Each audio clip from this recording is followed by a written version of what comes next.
Consider how often you find yourself forgetting something important. You might forget the name of someone from your past, a word you want to use, or the date of your best friend's birthday.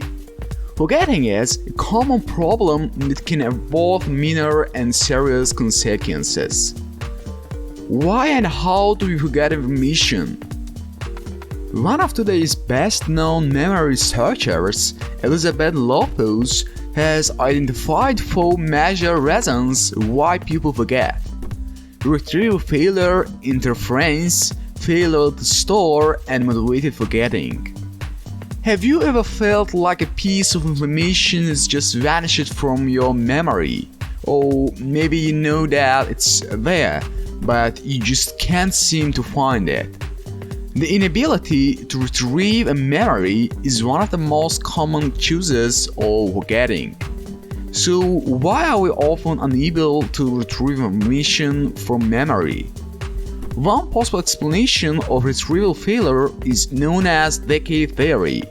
According to their theory, a memory trace is created every time a new theory is formed. Decay theory suggests that, over time, these memory traces begin to fade and disappear. If the information isn't retrieved and rehashed, it will eventually be lost. One problem with this theory, however, is that the research has demonstrated that even memories which haven't been rehearsed or remembered are remarkably stable in long-term memory. Another theory, known as interference theory, suggests that some memories compete and interfere with other memories. The information is very similar to other information that was previously stored in memory. Interference is more likely to occur. There are 2 basic types of interference. Proactive interference is when an old memory makes it more difficult or impossible to remember a new memory. Retroactive interference occurs when new information interferes with the ability to remember previously learned information. While interference can make it difficult to remember some things, there are things you can do to minimize its effects. Rehearsing new information is often the most effective approach. By essentially overlearning new things, it's less likely that old information will complete with new. Sometimes, losing information has less to do with forgetting and more to do with the fact that it never made it into long-term memory in the first place. Encoding failures sometimes prevent information from entering long-term memory.